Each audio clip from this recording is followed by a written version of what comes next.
Hear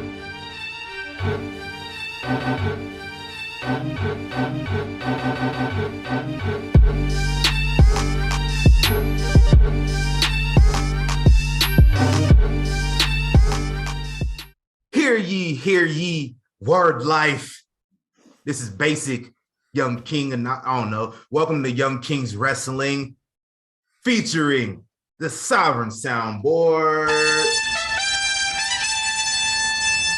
As always, you can find us on most platforms streaming podcasts, including Spotify, iTunes, YouTube, Google Podcasts, iHeartRadio, Spreaker, Podbean, Pod Republic, something of that rather. I should probably know the names of these brands if they feature in our show. It's so many to keep up with, but if you own either of them, check us out on the other one. It don't matter. But if you're on iTunes, leave us a 5-star review. Links to all the platforms and the merch are available at ykwrestling.com. And I'm gonna just keep this one brief because I know it's probably been exhausting, and you probably didn't tune in to hear us go on a political spill, but it's not a political spill, it's a human rights spill. Go ahead, hold that shirt up for me, Jay, real quick. I got you. See this beautiful shirt right here, this pro wrestling, pro-choice. Yeah, you see that artwork. You see the politician and the sharpshooter or the Boston Crab, whatever that is. I can't tell. Yeah, it's painful is what it is, because you should have a choice over yourself. You shouldn't allow people to dictate what you do with yourself, because they're not going to help you out in any other instance. But you know what you can do? You can get one of these shirts right here, Pro Wrestling, Pro-Choice, and all the proceeds from this shirt go to the Women's Reproductive Rights Assistance Project, and that shirt can be purchased at ykwrestling.com. Link to that shirt from our friends over at Creation World, created by friend of the podcast, Jizzy Doodles. So go ahead and get you one of those. And yeah, this you already know the deal. It's hard to hide from the news. Yeah. So you already know what's going on. Get you one of those shirts. Proceeds to, wear them to the wrestling shows, and shit, wear them at a protest if you want to. You know what I'm saying? Show up at these people's doors. Let them know how you feel. Yep. Anywhere. Groceries. Grocery stores. Y'all ever seen Head of State? Oh yeah. Yeah. So like the candidate Chris Rock was running against, and he wasn't trying to debate him at all. Mm-hmm. So man, Chris Rock and Bernie Mac. Bernie Mac was Chris Rock's brother. Rest in peace, Bernie Mac. Yeah. He was also his running mate. So they harassed the other candidate everywhere he went to get him to debate him. Wherever he went, he showed up. Yep. They did what they had to do to get a debate, and what happened? They got the debate. So if that's what we got to do, we got to stalk these Supreme Court justices, these politicians. Yep. We got to stalk them. Don't harass them like physically, but just kind of make them uncomfortable. Yeah, be where they are. The golf course. Don't allow them to sleep. The Whole Foods market. Man, wherever they be going. Yeah. Sam, what you change the channel for? Right. Big facts, man. As always, though, I am the thespian TC Fontaine, joined by, what are we today, man? This is all requests. Just throwing this out there. Dr. Reek Baker, BBC. I like that.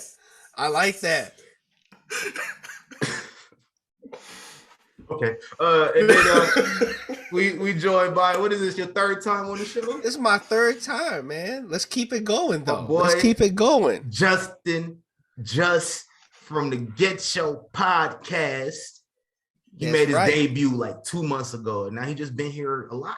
So I'm always down to hang out with homies, Facts, man. He gonna be here in a couple weeks again too, so you see him there. 1,000.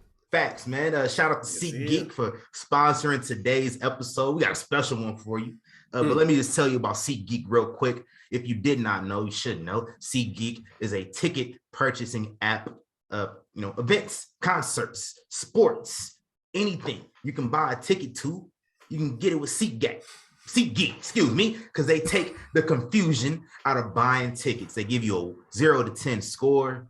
0 is red, 10 is bright green, very bright green, like a John Cena t-shirt, to let you know how good or bad the ticket is. And listeners of Young Kings Wrestling get $20 off their first order with the code YK Wrestling. Reek has bought tickets from SeatGeek before. Beautiful seats. Ooh, if you can tell how close it is, and how much you pay for that. Let them know. $40. Gas money. 40 balls. Gas, and by gas money, he means like a fourth of tank. $40. Yeah, at this point. Yeah. Use the code YK Wrestling to get that was back in May when $40 was still doing something. And $40 was barely doing something then. But like now it ain't doing shit at all. $40 might get me like a third of a tank. Same. That used to be my full tank. I got a small fall cylinder. That's it. I only get half with 40. Back in Omaha, I used to pay like $20 to fill my tank up. Oh yeah, beautiful. Yeah. And I hated paying that. You take things for granted. I was telling him last week. I'm like, the last time I had to spend like $40-$50 filling up a tank was like 4 years ago when I was driving a Tahoe. Like, that would have filled up my car now like 3 times over. They bugging out here, man. They all bad, man. Y'all did, take care of that too. Y'all real fucked up. Y'all taking away abortion rights. Mm-hmm. You saying like people can't sue for not having their Miranda's read to them, and gas is high as hell. Yep. People don't even want to buy tickets. I'm glad I bought my money in the bank joints like well before all this stuff went down. Cause I wouldn't be going. Yeah, I would not be going. They finally sent me my tickets though, so I'm going. I was just about to ask. Yeah.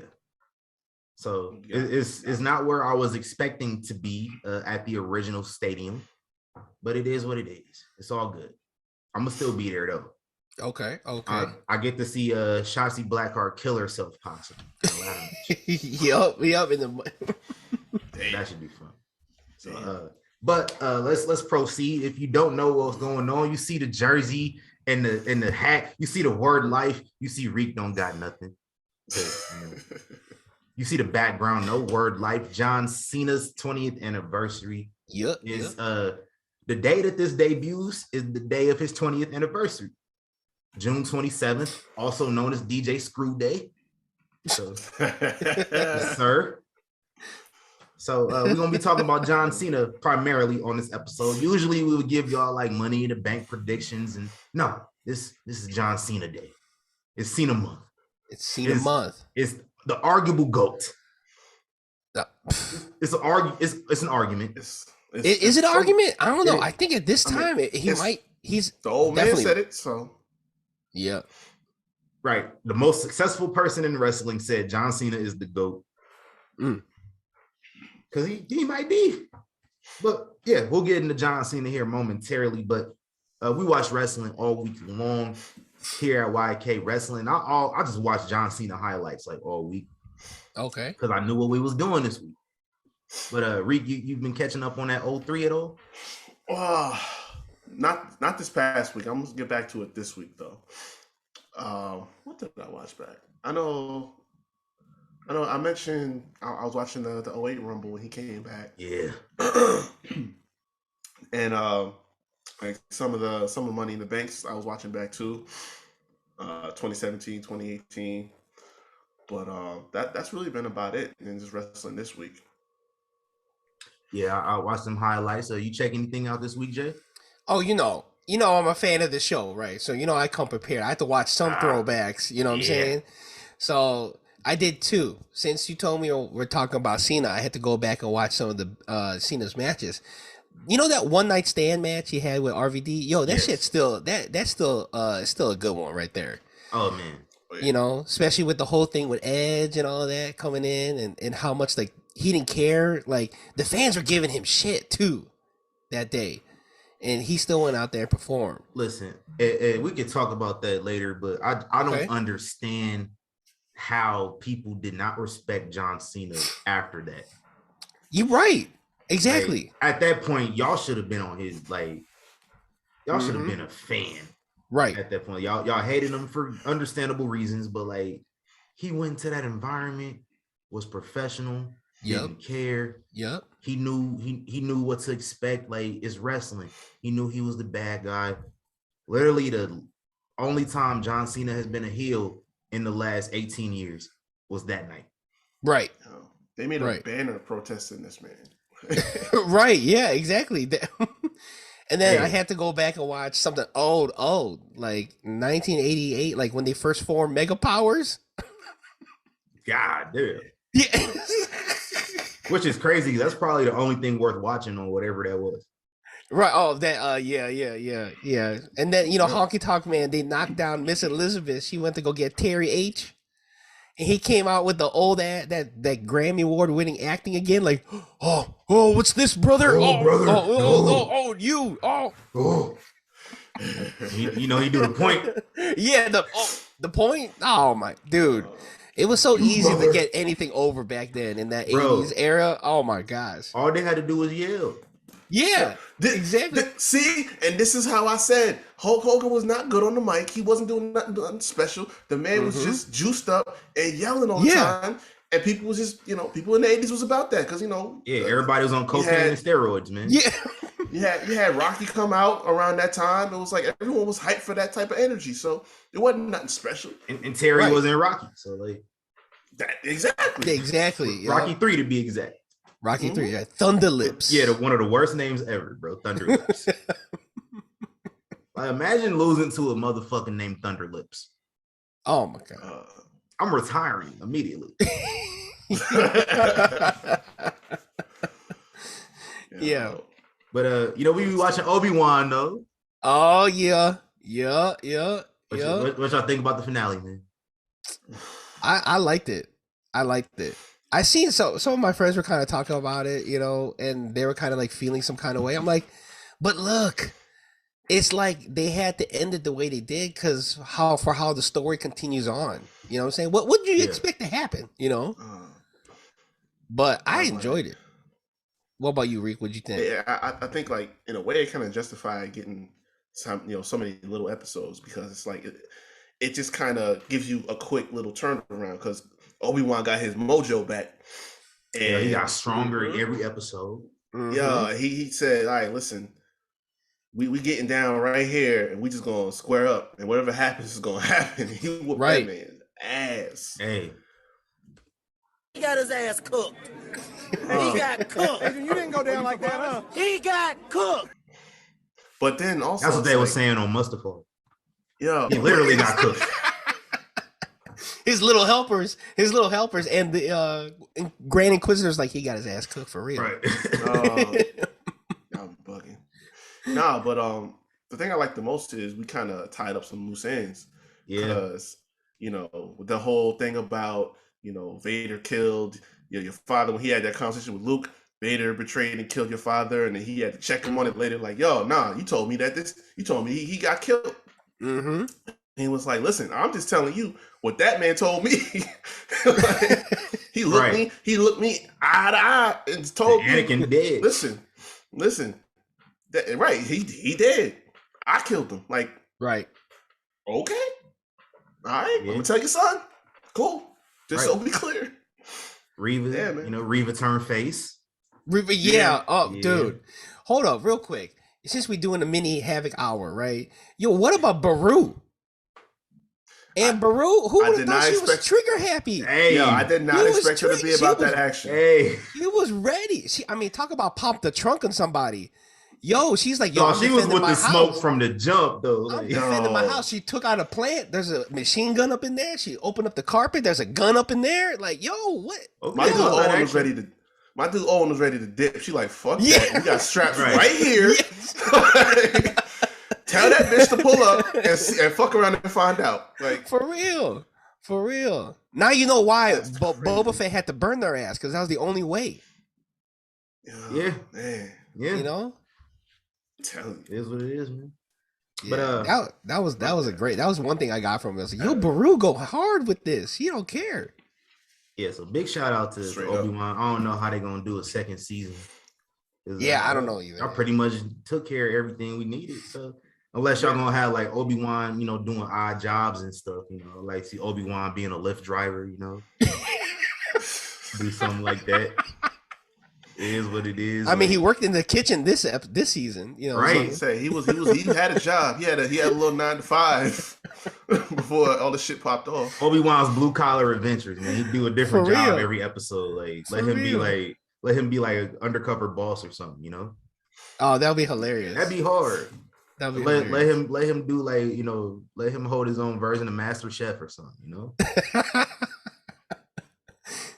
He's like, you did not use the Force to make this.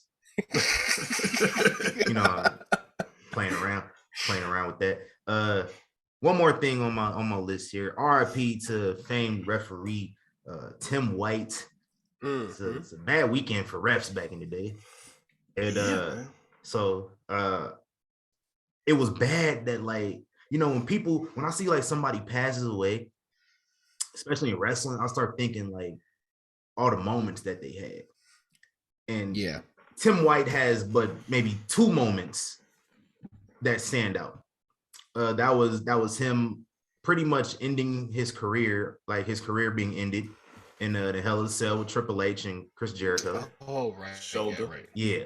So like I don't think he officiated another match after that.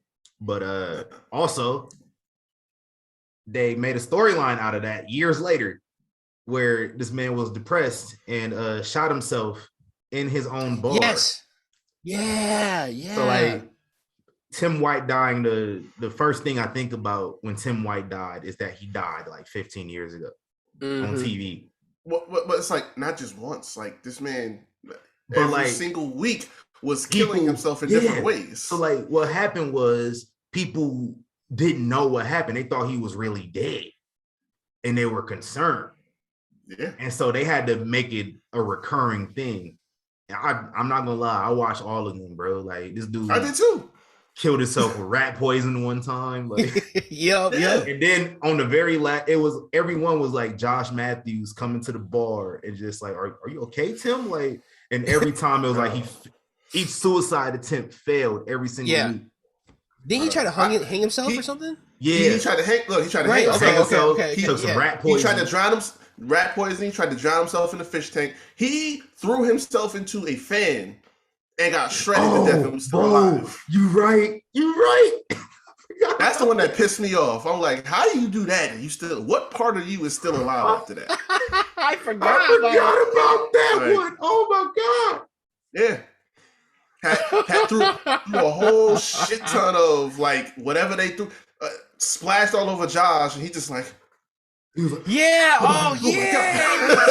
and then they gonna fade out like, oh shit, that shit sports entertained me very much back then. And then in the very the last one they did, he killed Josh Matthews too. So. Right.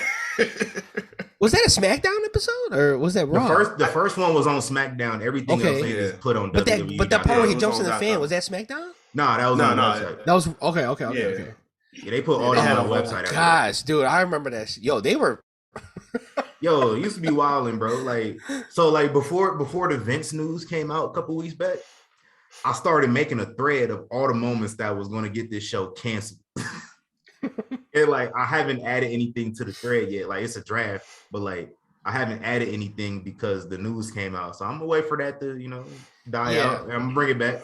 But the Tim White joint's definitely gonna be on there, man, for sure. Like, no lie, call me whatever you want, but at first I was thinking like, yo, is someone just fucking around? Just because you know what he was trying to do, like as a gimmick wise, you know. So like when I had to wait a couple minutes and found like actual sources, it was like, oh man, it's for real, Yeah. But but I heard he still worked there. Niggas is wildin'. Did he work there? Still? I heard that he still like was around, like he still helped out and stuff. Sounds about right. He was doing something. I don't remember what, like a road agent or something like that. I don't remember. Something like that. I tell you, man, he one of them boys that seen some things. They got to keep him on the payroll to keep him quiet. Listen, we're gonna find out about a lot of them in the coming days. I didn't tell you about, because I mentioned it on the show with Matt. Got more investigations coming. Yeah, I peeped. Yeah. What you got?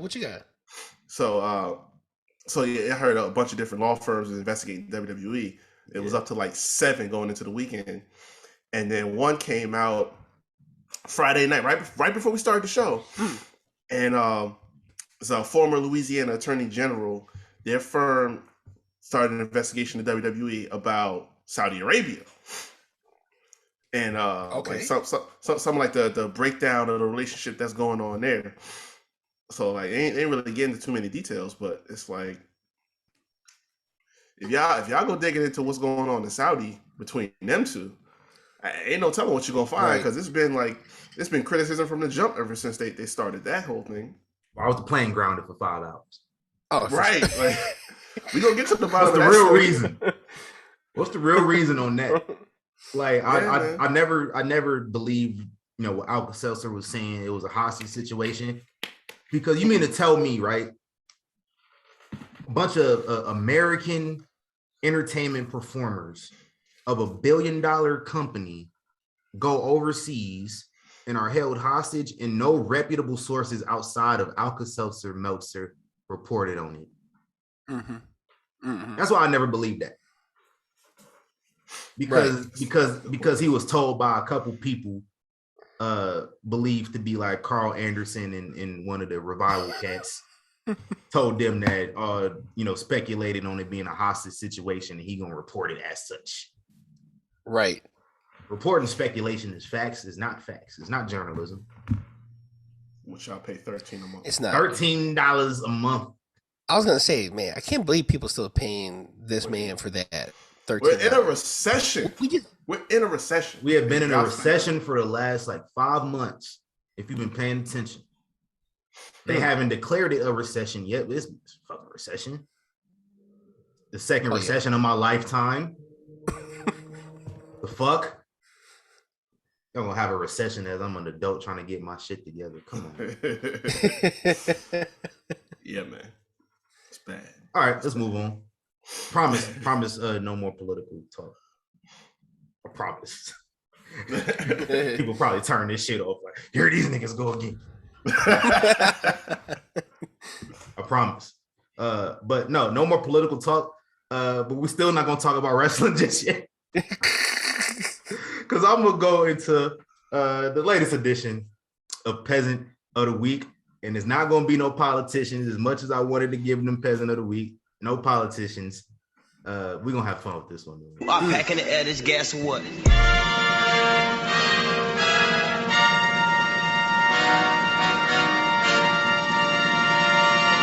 peasants, you peasants. All right, so I want y'all to get the count ready. So because today's Peasant of the Week is none other than Mr. Omari Granberry, aka Omarion. Bring that ass here. Bring that ass here. Yup.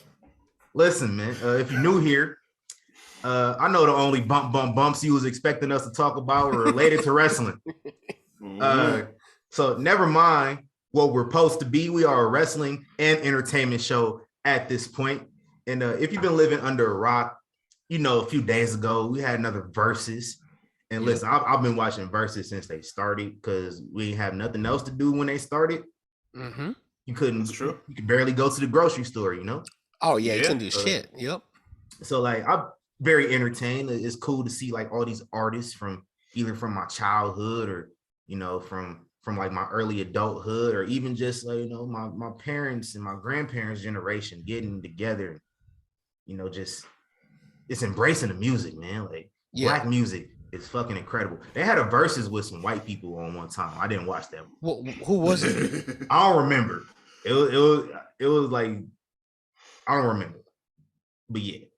They, like Blink 182 versus Slum 41 or some shit like that, or some shit. I don't remember.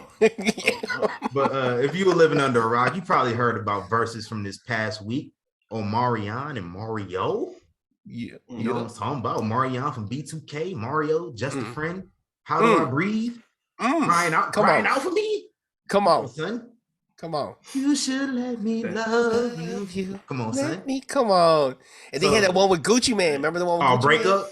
Yeah. Man. Shout out to Mario, man. Yeah. Listen, so you know, it got to do with entertainment. It got to do with black music. You know, we had to touch on it. Oh no! A little ice boxing. Yeah. Oh snap! But first of all, this got to be the most ghettoest thing I've ever seen in my life. I couldn't tear away though. It was so entertaining. Like, shout out to all the singing niggas from my generation when I was in high school. Like, because I definitely used to be in the halls at passing periods singing Mario.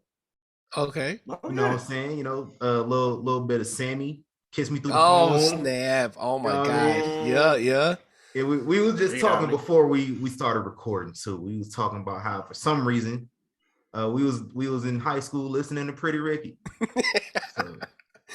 I mean, you used to go up to people, right? And you'd be like, you know what time it is? And then they'd be like, what? It's 9 a.m. You know, but we used to do shit like that. Yeah. So I still do shit like adults, that. Didn't hear no adults listen to Pretty Ricky. Just no, I promise. No. They thought it was too filthy. Like, the generation that listened to Too Short thought that was too filthy. Right. Yup. But anyway, so we had a pre-show of this Verzuz. It was Ray J and Bobby Valentino. Y'all remember him? Yeah, they were one team. They were one team. Yeah, it was a tag team. It was you know WWE put random people together for a tag team. So it was Ray J and Bobby Valentino versus Sammy and Pleasure P from Pretty Ricky, right? Right. That was the pre-show.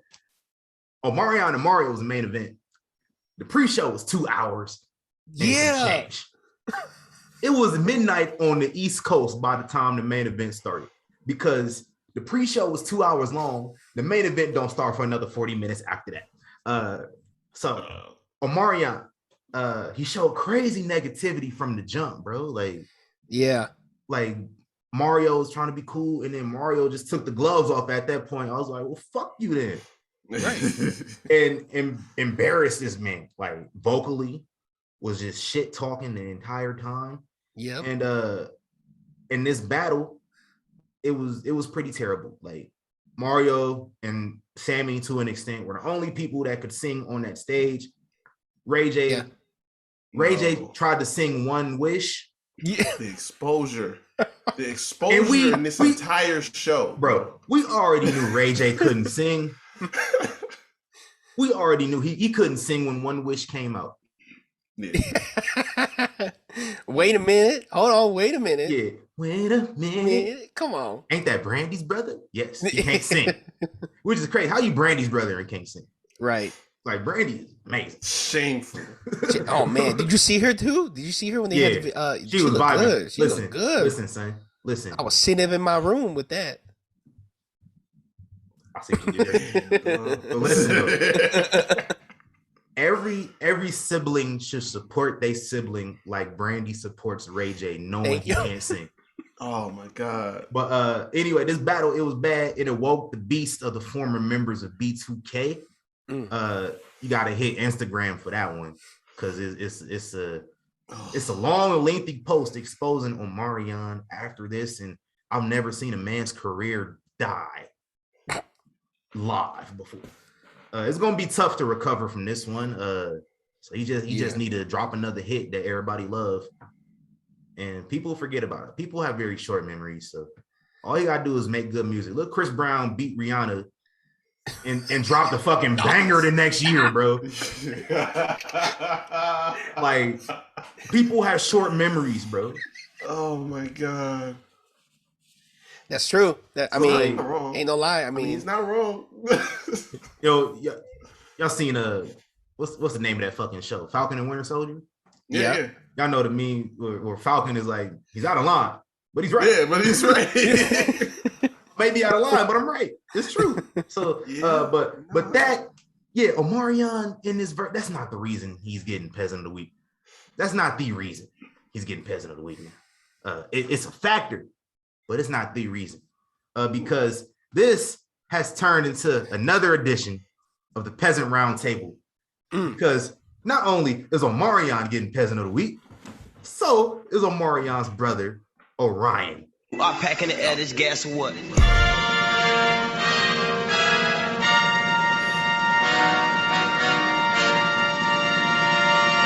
peasants. You probably like, who the hell is Orion? He was slightly famous for like a very short period just because he was Omarion's brother. But yo, Orion, bring that ass here, boy. You too, because listen, Reed, you watch the verses, you see the highlights of the verses? I see a little bit, yeah. Justin, you watched a little bit. Of course. I was there, yep. For those who did not watch these verses, Omarion and Orion, these brothers gave head to a slice of watermelon in front of 5 million viewers while a Drake song was playing in the background. Yeah. I beg your pardon. I beg your pardon. I'm gonna say that one time again. These brothers gave head to a slice of watermelon in front of 5 million viewers while a Drake song was playing in the background. Yep. It's a Drake song that Omarion was on, and I forgot that was an older one though. Yes, so far gone. Oh, there you go. Yeah. So yeah, man. And they were enjoying it too, like bro, both of them together into it. Yes, and then bro, it's still a pandemic. COVID rates are monkeypox, COVID, and this man gave the watermelon to the crowd so they could finish it off. And then you know what? The monkeypox, they were saying, conspiracy theory, Austin theory wise, is saying that it spreads heavy by sexual contact. I mean, what they were doing with that watermelon kind of classifies, kind of that way. These brothers eating watermelon pussy on stage. Couldn't believe it. And you know the fucked up part is they swallowed the seeds too. That's. I think it was seedless. It was a seedless. It was seedless. Yeah. Oh, it must have been that diamond, that black diamond watermelon. You know what I'm saying? But this dude pulled a slice of watermelon out, right? Mm-hmm. As soon as he pulled the slice out, I knew where he was going with it, though. That's the crazy part. But like, bruh, it's the week of Juneteenth. You gonna pull some watermelon out on the week of Juneteenth? No, couldn't believe it, bro. But no, get this brother an ice box because he got his ass cooked. Yup. He got cooked. Tell him. Hold on. Let me get the sound already. Get him an ice box because he got his ass cooked. He got his ass cooked. He got cooked. Adrian, you didn't go down like that, huh? He got cooked. Little Saint would be ashamed. Hell no. I have no words. Yeah. I genuinely have no words for this. Coon alert, but I have no words. Yes. I referenced 6 B2K and Omarion songs. I don't know if anybody was keeping count after that little bombshell I dropped. I mean, you start off with bump, bump, bump, touch, Yeah, I had what I had here, man. I had Yeah, yeah. Bump, bump, bump. Post to Heard be that one. Touch. Supposed to be, yeah. Gots to be an icebox. Yep, icebox. Yep, yeah. Yeah. I should have gave President of the Week to Timbaland and Swiss Beats just off GP alone, because y'all the reason we had to sit through this. We wouldn't have had to sit through that. Y'all fault. If y'all never created the platform in the first place. So I seen because shout out to D-Ray Davis too, man, because I've never seen somebody from Chicago remain professional through bullshit as easy as he did. Yeah. I know he was on the phone. He was on the phone with his agent the entire night. I know it. I know it. Yeah. He was probably like all them times being at Wild 'N Out, he knew how to conduct himself through all the chaos, Yeah. Right. Probably. Right. Oh man. All I'm saying, bro, he better be getting a bunch of roles. His agent need to be working double time for booking him on that shit. Yeah, for sure. For sure. Because I'll be like, hey son, I'm gonna fire your ass if I'm not booked in a fucking blockbuster in 3 months. if I'm not in the biggest summer blockbuster or the biggest holiday blockbuster of 2023, you are fired. Just a cameo. Just even like 2 lines, 2-3 lines. Not even that. I'm gonna need top billing. You need to give me as much money as possible. I need as much money as possible for sitting through this because I know they didn't pay him enough for that shit. Oh no. So, yeah, he was barely there. For this. This dude basically was like, I mean, he was the MC, but like he was MCing, like he was doing overtime. He was trying so hard to keep the show going. Mm-hmm. So hold on real quick. I gotta do this for my boy D-Ray Davis real quick, man. Real quick. I gotta add him to we were supposed to just be adding John Cena to the throne. I gotta add D-Ray Davis to the joint too. Damn. Poor guy. Poor D-Ray. Being a stand-up guy. Literal stand-up guy because he's a comedian. Right. But no. It's crazy. Yeah, so big shout out to him and a big shout out to John Cena because we finally gonna talk about some wrestling. Yeah. If you have not been watching, you've seen the Fort Minor commercial. They put the Fort Minor. This is 10% luck, 20% skill, 15% concentrated power and will. They used to play the NBA commercials back in the day. Y'all remember them? Oh, yep. They played Fort Minor. They played that song on every whole summer, year bro. They came out. Yeah, like y'all know that Travis Scott song that they put on every fucking commercial now. Yeah, that was Fort Minor back then. Oh yeah, because I swear this is the only song they had. But when they put that in a John Cena commercial, hyping up his anniversary, I was like, hell yeah, this is appropriate. And this took me back. So we just gonna talk about John Cena for the next however long. We're gonna try to keep it, short. But we got the 20th anniversary of John Cena's career in WWE. Officially is today. It's DJ Screw Day. If you're listening on the first day this drops, it's DJ Screw Day. And it's the 20th anniversary of John Cena debuting in the WWE. And he debuted 20 years ago today against Kurt Angle. Came out there and said, ruthless aggression. This is the same week of the ruthless aggression era starting. And he was the newest person. He was the first person to debut in the ruthless aggression era. Technically. Yeah. So, but he had a spark when he started. And if you listen to Jay-Z, you know the rest because he started off hot the first couple months. And then it was just like people kind of got tired of him. He was probably on the way to further Endeavorville, future Endeavorville. Quickly. And then he attended a Halloween party. Yep. Dressed as Vanilla Ice, rapping. And then I think it was a Rikishi that told the story. Yeah. So he was rapping in a bus, like on a European tour. Yep. And somebody heard him rapping and Steph. Yeah, it was Stephanie. And man. So Doctor of Thugonomics happened at that point. Came out there, go watch the 2003 Royal Rumble. He had some very criminal, oversized jeans. But like he started dressing, he started wearing the jerseys, he started wearing the fitted caps, and I don't have a chain. I couldn't find me a big block chain, but he had the chain. He was dressing. He had a white rapper gimmick, Yeah. So and it was at the times too. It was, man. So maybe about 6 months after he debuted, came in with the Doctor of Thugonomics and had a heel white rapper at that. Mm-hmm. Right. I never forget the first time I saw John Cena. The first time I saw or was introduced to John Cena wasn't even through TV. Because 03, 04, I was in and out. But I was playing what game was it? I had on GameCube. WrestleMania 19. Yeah. Mm-hmm. And they had the character screens that would go by. And I just see this big old buff dude doing this pose. I'm like, who the fuck? This dude with the Kango hat on and some sweats.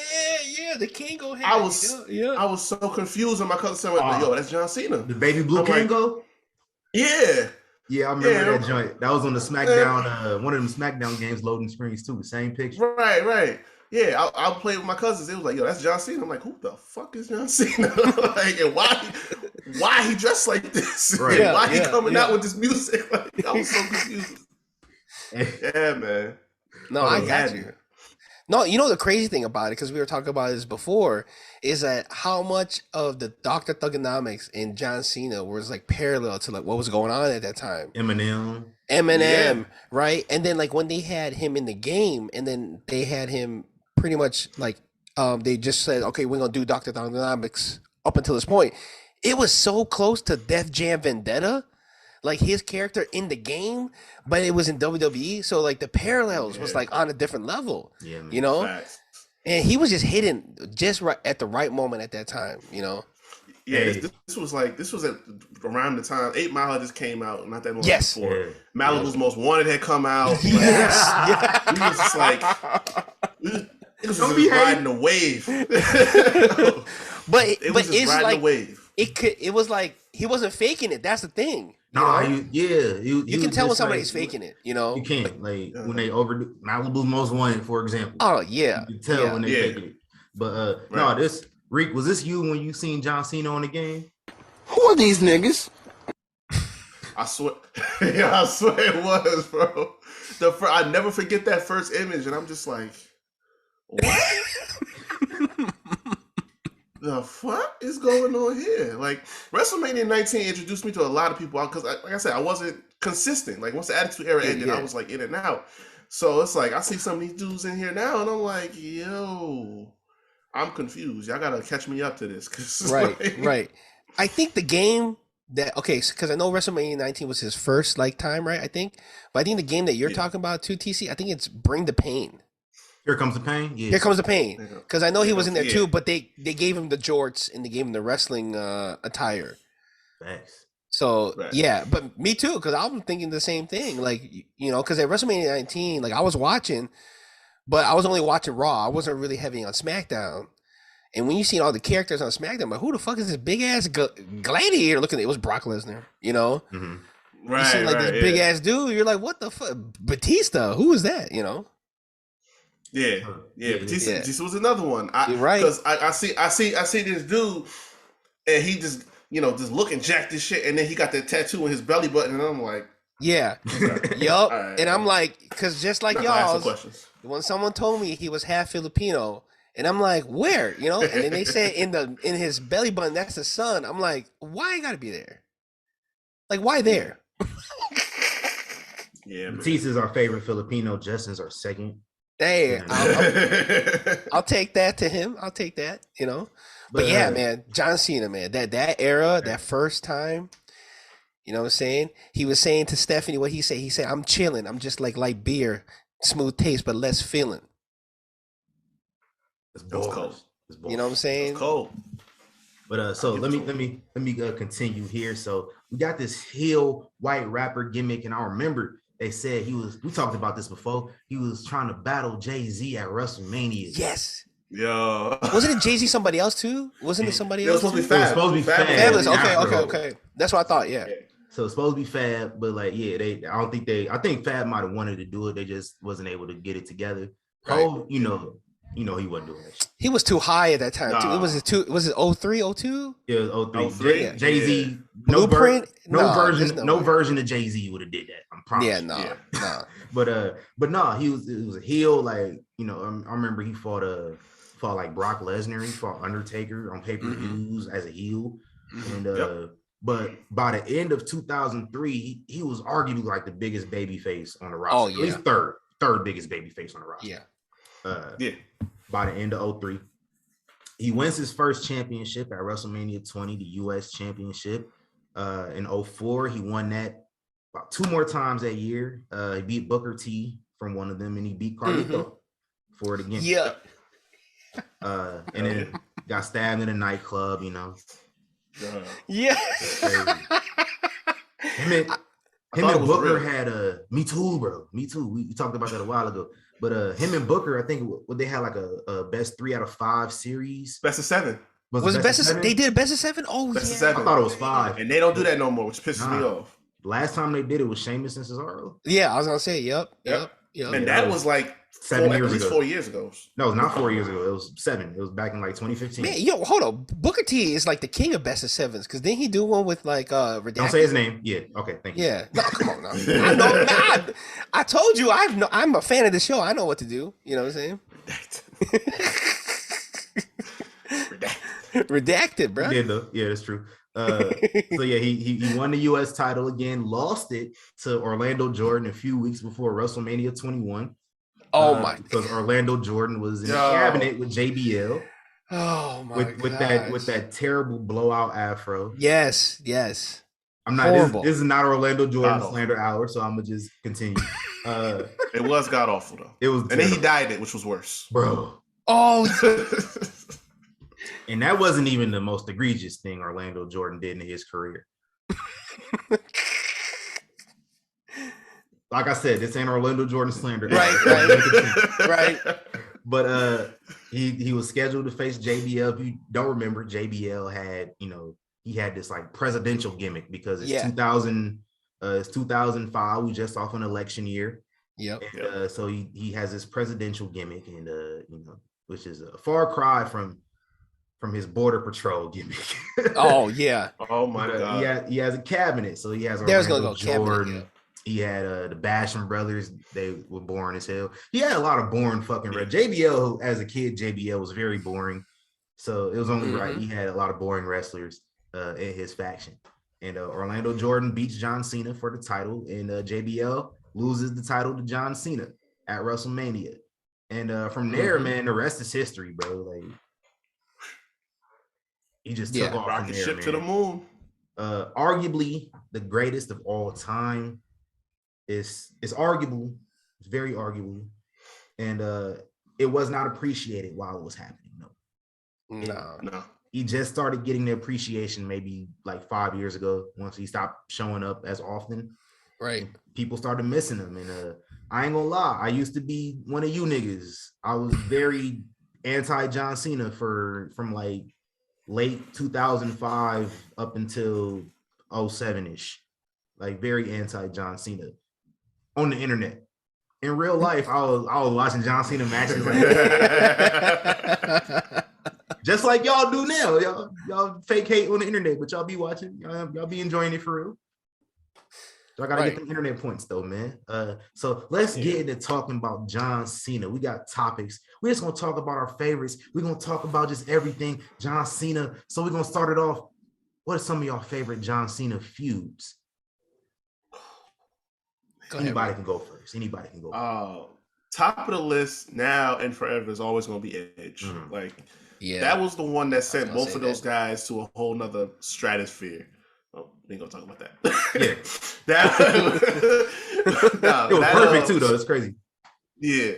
That feud was like so perfect because Edge set the tone with Money in the Bank. He made the first one so crazy. And it's like you didn't know how long Cena's reign was gonna be, but you didn't expect it to end that night.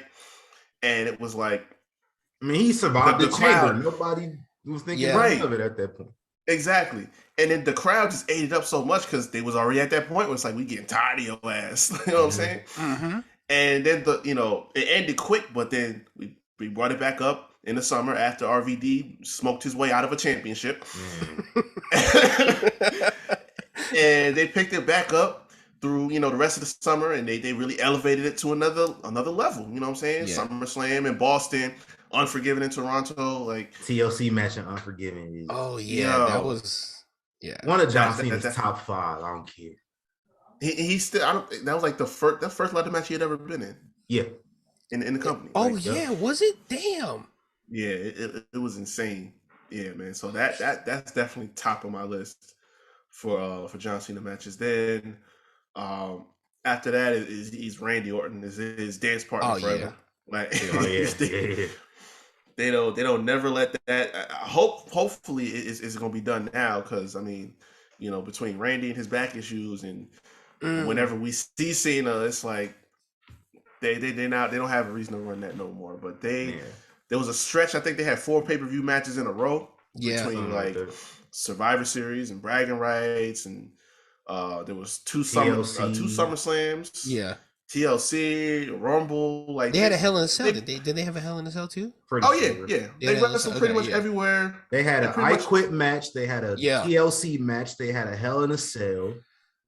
Yeah, it was going crazy, and they were all good too. Yeah, that's what I. Yeah. Oh yeah, like most of them were good. I think like the matches were good. Like the feud. I'm gonna be real. I don't think the John Cena Randy Orton feud really measured up to how like we thought, especially because what would they wait like how many years? Like 4 years to have them feud, and when something they you know, but not. Yeah, shout out to John Cena. Some of my favorite feuds, man. No brainers, Edge, Orton. Yeah. The Rock. I was. Yeah. CM Punk. He was spewing real venom. Fact stuff. And then the Hero's Journey feuds, man. Like the ones where he had to conquer the beast. Like he had the Great Khali, Umanga.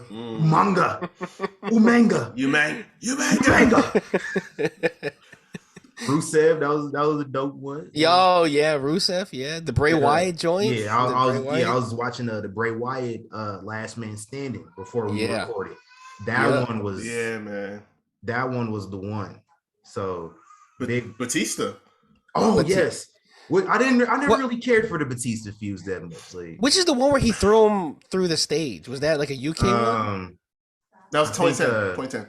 Was that what? Okay. That was the I Quit match, and he had him up. So he had him up in on top of the car. Yes, yeah. And he quit, and he still threw him through the stage. Okay. That was the one I got more excited about. 08, it wasn't really because it was just kind of like they just said, okay, well, y'all partnered up for a moment, and y'all lost the tag titles or y'all lost the tag team championship match, and y'all just kind of backdoored your way into a feud there because something was coming up. 2010 was more direct because Batista really was a heel, and he took the title from John, and it was like, listen, I broke your neck last time we got in the ring. You don't want to smoke again. So that one did it better for me. What year did they have that I Quit match? Not I Quit, the Last Man Standing. That was the same one. I think that was the same one, right? That was the same match. Yeah. They had the first match. Tape that man legs. Exactly. And then Extreme Rules, the next pay-per-view, they had Last Man Standing, and then the last match was I Quit. He taped his legs up. That shit was funny. That was creative. Batista was popping like a fish. You know, the thing is, like, anytime that the wrestler does that gimmick where they have to tape somebody's legs, they don't understand how hard it is to tape a wrestler's legs. That motherfucker is like, it's huge. Oh yeah, them calf muscles is huge. I'm about to say, you see that man from his quads to his calves. Yeah. He looked like he was having trouble just lifting that. Wrestlers are so much bigger in person. Like TV do not do it justice. Oh yeah, like, for sure. Like, I seen Brian Cage in the mall, bro. Oh what? I was like, who is this big swole ass dude? And then I seen the AEW mask on. We still had to wear a mask inside. Yeah. Which, like, I'm Brian Cage wearing a mask. Shocking, I'm not gonna lie. I seen the AEW mask. I was like, oh, that's Brian Cage. Yeah. The dude looks swole as fuck. So, like, yeah, wrestlers look hella big. So they are. I did not expect. That's why John Cena was doing why he was putting that tape on. Why? Yeah, exactly. Yeah, man. Yo, it was like he's taking off a tire. You know what I'm saying? Facts. Yeah, man. I didn't think Mick Foley was that tall neither. Like, I met him 3 years ago, and I'm like, damn, that nigga fucking. That's how I felt when I met Book, man. I was like, yo, Book, like, Booker T's tall as hell. Yeah. I was looking up the Book, like, hey. Right. I was like, you know what I told Booker T? I was like, I'm trying to get my hair long like yours, man. He was like, man, you're gonna have to wait about 20 years, dog. He hit me with the Booker T laugh. I want to hear his response to him being on like the peasant part of the soundboard. Oh, that'll be funny. We're gonna interview Booker T one day. Yeah. Hey, I'm putting that out there for one. So I'm gonna put that out there. We'll Universe, let's make that happen. Let's make that happen. We'll talk after the show, but But some of the best feuds though, like I agree with all that. I mean, there's really not really too bad of a feud, but we also have to talk about how some of these feuds were made to put some of the wrestlers over. Like he took a lot of L's. Yes. To try to put whoever over that he felt need be. Daniel Bryan, Kevin Owens. You know what I'm saying? Sami Zayn. You know what I'm saying? Like, I mean, no, he didn't take L's, but he let them do work to him. You know what I'm saying? He's like, whatever y'all want to do. AJ. Yup. And the thing is, like, at that time, he was given, like, basically, I can make the call whatever I want to do in this match. Like, whatever creative gave to me or whatever Vince thought, like, I can make the call. So, like, whenever he felt like what the crowd was on that wrestler and they were feeling him, he's like, all right, we're going to do whatever you want, you know? Because he said that most of his matches he called in the ring because he wanted to see what the crowd response was. Oh yeah, we know. Yeah, you ever see those compilations where he's basically calling shit out? Yeah, right. Arm drag. Like, bro, like that's that cat. Nigga, did you know that I can see you? Like, I can hear you. Right. Right here. Thanks, man. This man be right in the camera talking about. Throw me the headlock. Like, yeah. Like, bro, the camera right, bro. On you, bro. We can you know what's about to happen next. Nah, Natty do the same thing too. So, oh, yeah, Natty. No, I think Natty louder though. Yeah, probably. She got cooked this week, and I loved it. Did she get cooked? I think she. Listen, I said it on Friday. It might be biased, but I loved every bit of Ronda's promo. I didn't shut it off for once. I didn't mute it.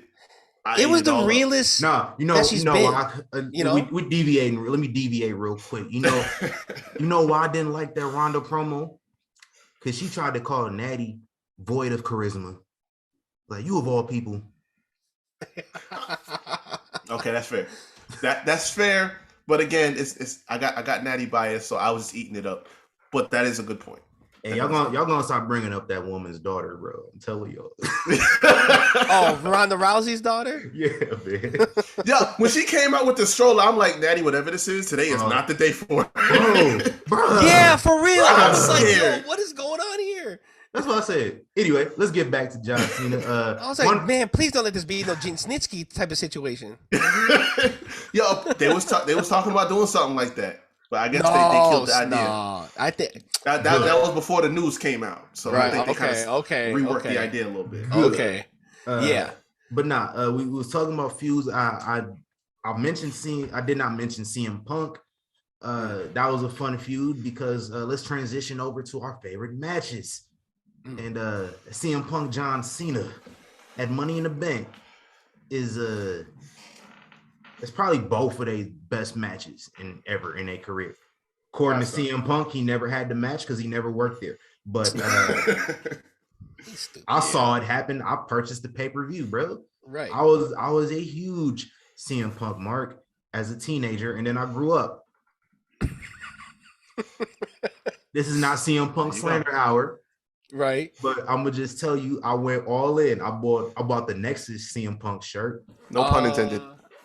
Yeah, no pun intended. I had the Nexus CM Punk shirt. I wore that during the show. Okay. And then he came out with the Chicago joint.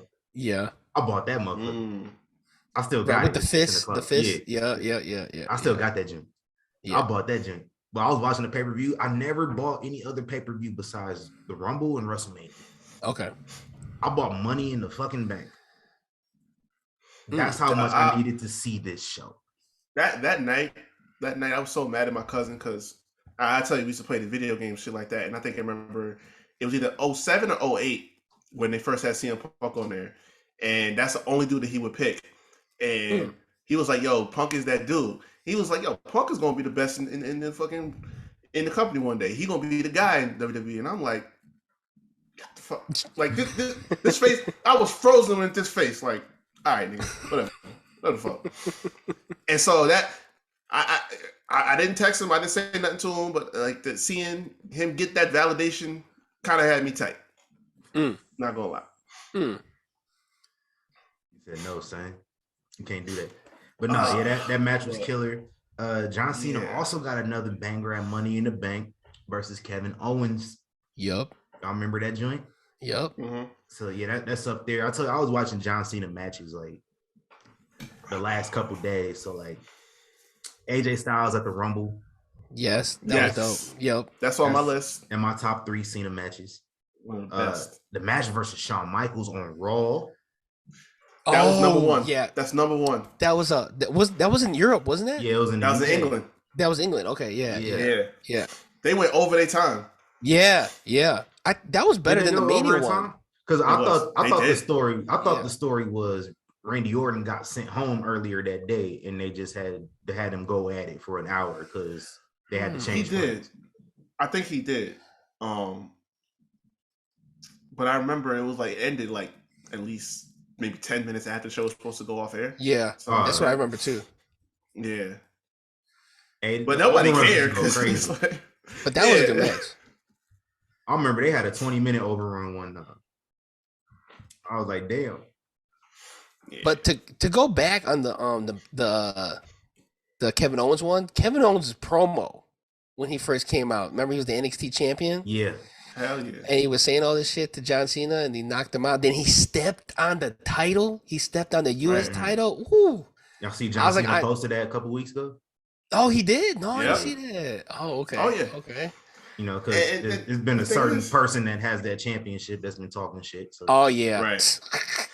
and it's like, when we talk about not appreciating this man, it's like he did two things in that night. He was putting over a guy who was on his way up, and he was also promoting NXT.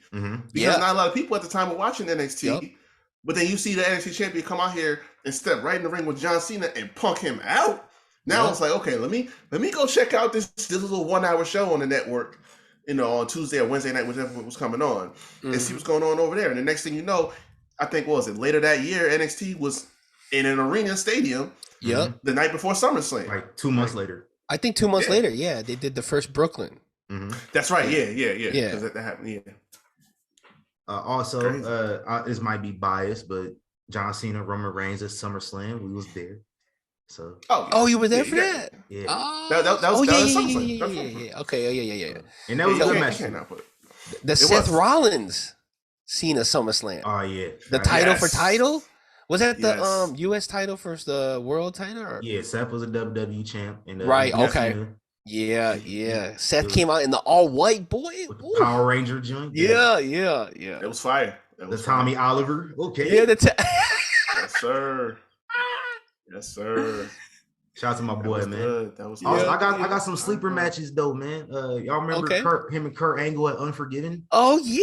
Yes. Yeah.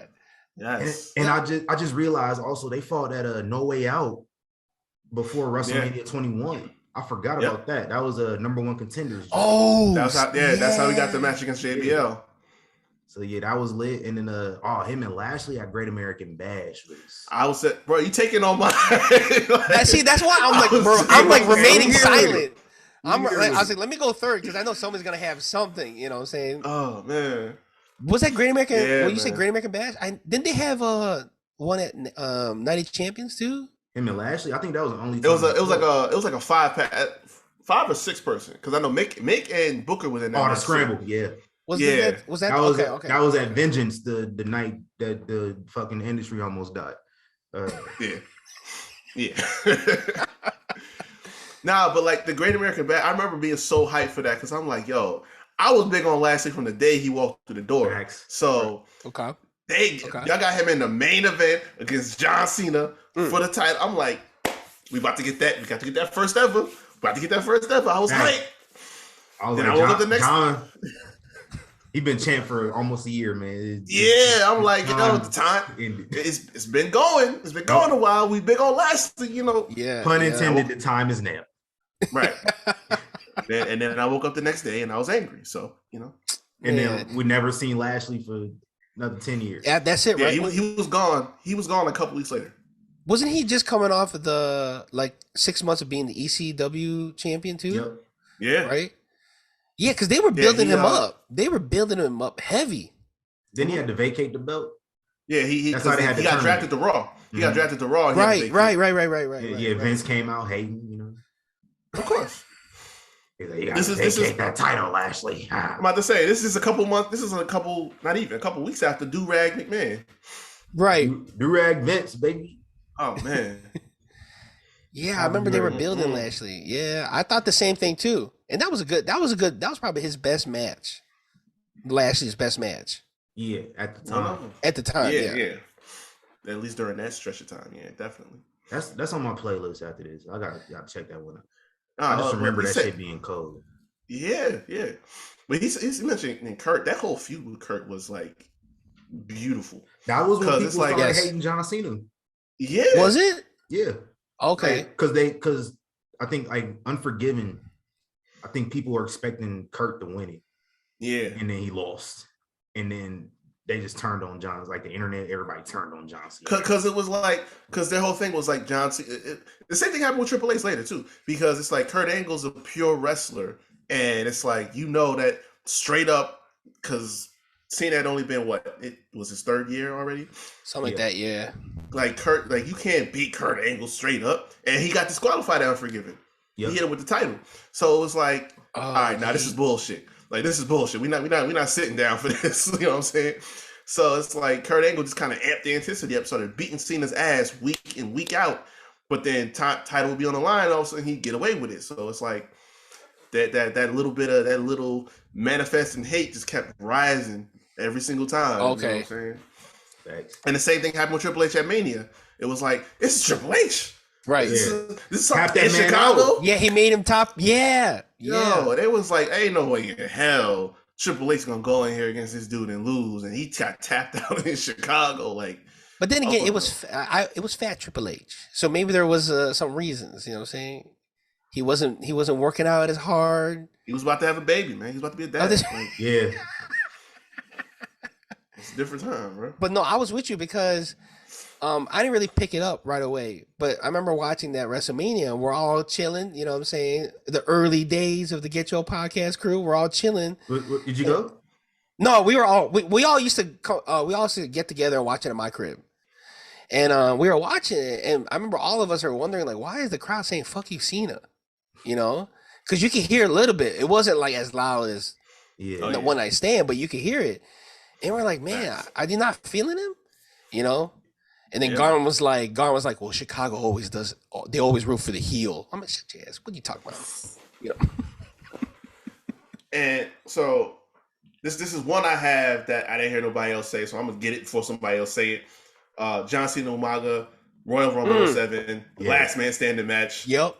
He choked this motherfucker for real. He really passed out. Did he? Yeah. That happened to him, and it happened to Edge.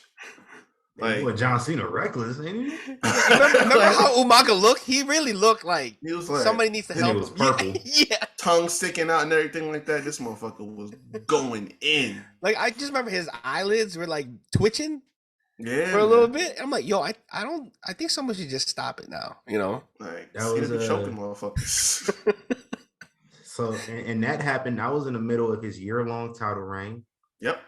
And if you don't remember what happened a few weeks earlier, Umaga cost John Cena a match versus Kevin Federline on Raw. I was thinking about that one too. Oh man, yeah. I watched that episode a few months back. It was wild. K-Fed was a great heel for the time.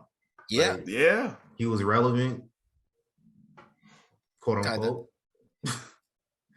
I mean, he just married Brittany. At that time. I think they'd been married for a while now. Were they? Okay. I think like that was when Brittany was going crazy and shit. So like he was kind of in the news off of that because he had to get custody of the children and whatnot. Oh yeah. He had his little 5 minutes of fame and he made the most of it. One of the few people to say they can beat John Cena clean. It wasn't clean, but you know. And he cocky pinned him too though. Yeah. This was a couple months after he cost him that match at Cyber Sunday too, because this was going on for a minute. Yeah, I think he showed up around October. We should have put this in the Cyber Sunday though. It wasn't that bad. It really wasn't. It really wasn't, because in a way, some people's kind of put them together because it's like, okay, here come a white rapper. John Cena used to be a white rapper. Yeah. You know, like they was having some fun with it. You know what I'm saying? Then after he cost him that match at what was it, Cyber Sunday, the champions match or whatever. Yeah. Then it was like, okay, so y'all got a date. Y'all gonna wrestle on the first, and we're gonna see what happens then. But no, it was pretty dope. In K-Fed's hometown. In Miami. Oh, that's right. Yeah.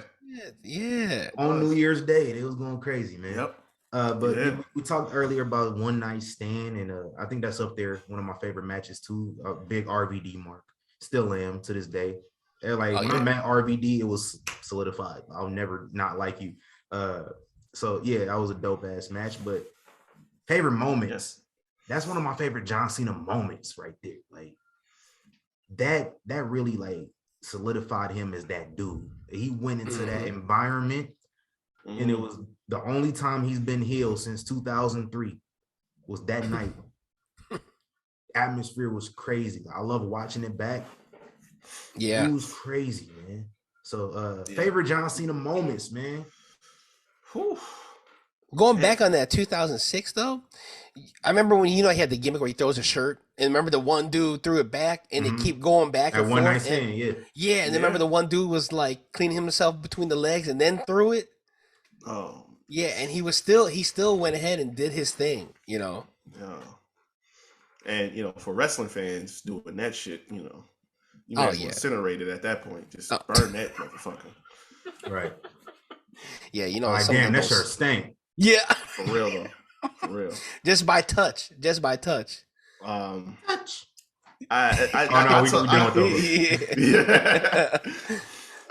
talked about this last week or 2 weeks ago. The Rumble, the return, because he was they said 8 months to like almost a year. He's supposed to be out. A year, bro. I knew they was lying.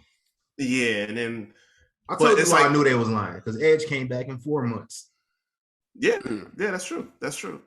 But then it was like nobody in the building expected it, and it was the biggest pop he had probably gotten to that point in his career. Yeah, and as soon as he started going, it died because it was like, oh shit, it's John Cena. I didn't watch that Rumble, but I was following like this live message board. That was like live. It was before Twitter and shit. So like. We live tweet now, but like we had this message board, and I was like a little like forums, like the little forums. Yeah. That used to be the wave. Yep. Oh yeah. So like I'm just refreshing the page. I'm trying to see what's going on at the Rumble, and then all of a sudden is people's like, oh my fucking god, no way, really, John Cena? What? I was like, John Cena came back this whole. I guess I was right because like I was like he's gonna be out 4 months. Yeah, he came back in 3. So that's up there. Rumble return.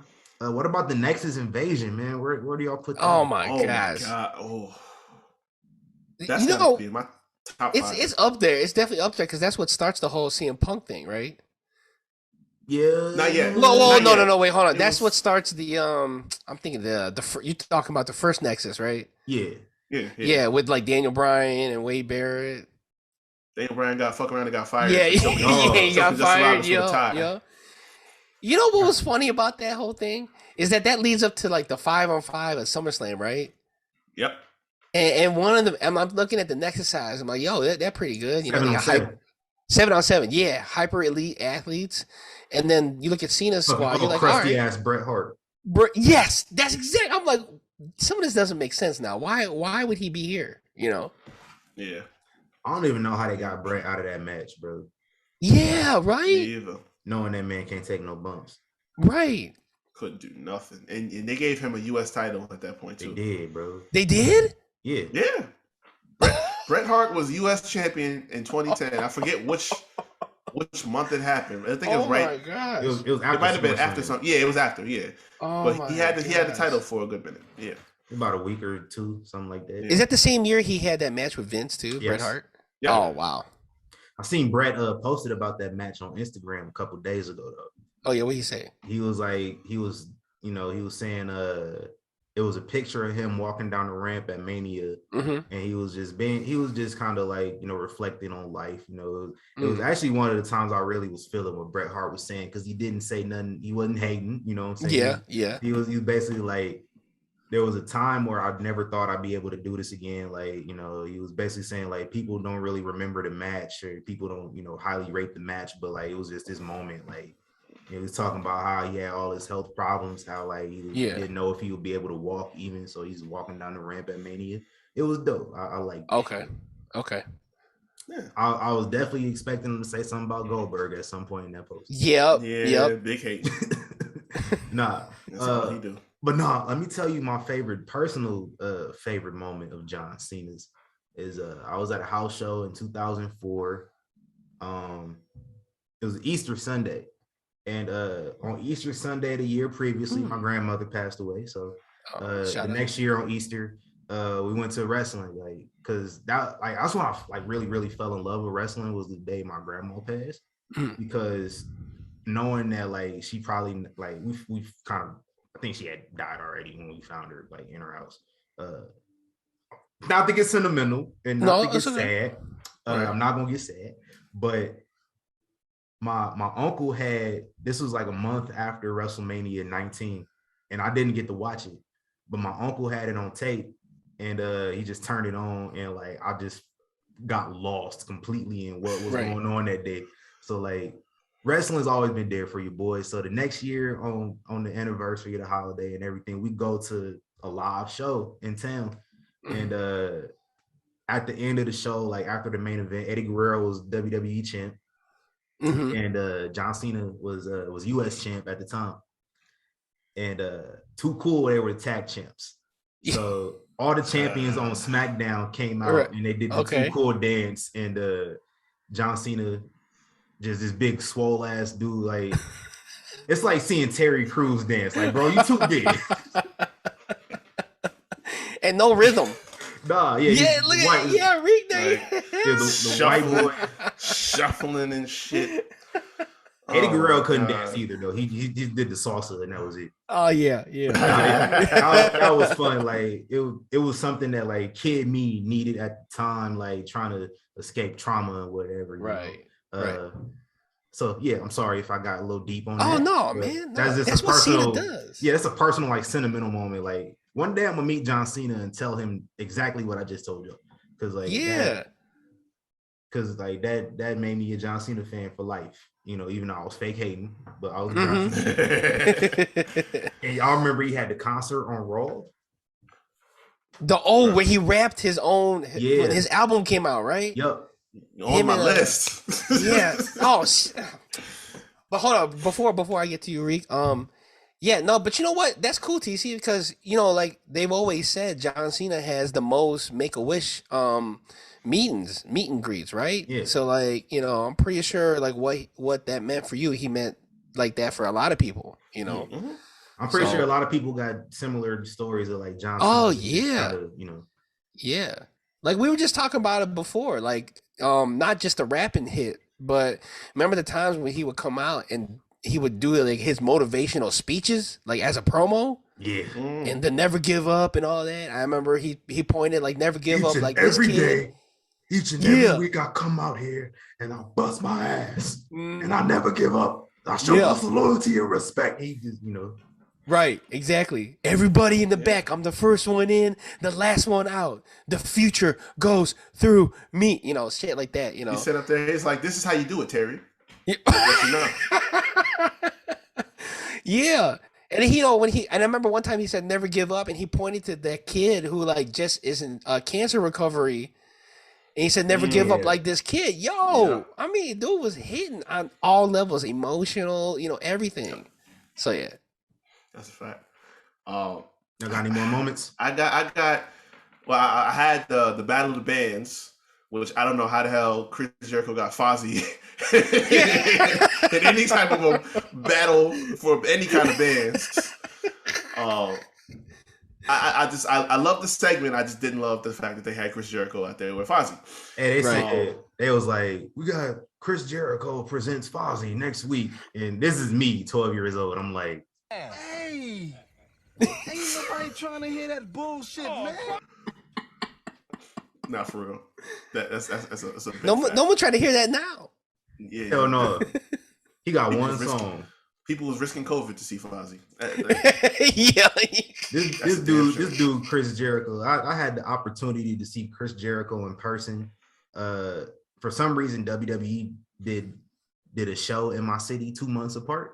So like a couple months before the John Cena thing, I told this story before. Chris Jericho wasn't on Raw because he had a Fozzy concert that night. I was like, dang, I could have seen Chris Jericho. This dude had a Fozzy concert. And they tore that venue down. So damn. Yeah, Walmart stands where that venue where the Fozzy concert. What? Hell no. Nah, well, I got like this. This ain't so much a moment, but it was just something that happened. I was real hyped about. When he got put on the cover of 06 with Batista. Oh yeah.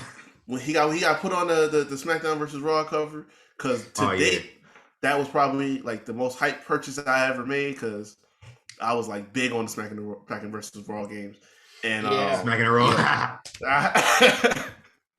Yeah, it got me. I was playing that game all the time. So when it came out, the new one came out, and I seen him on the cover with Batista. I'm like, okay, we doing this. Like, my dude is up there. You got your 1A, 1B. You know what I'm saying? This was fire. So that's how you knew he definitely arrived. My dude making good purchases out here, man. We ain't purchasing no Freaky Ziggy albums. Oh man. Nah, he got to come on this show and explain himself for that. If you know, you know. But nah. He'll be here in a couple weeks. That's my bro. Nah.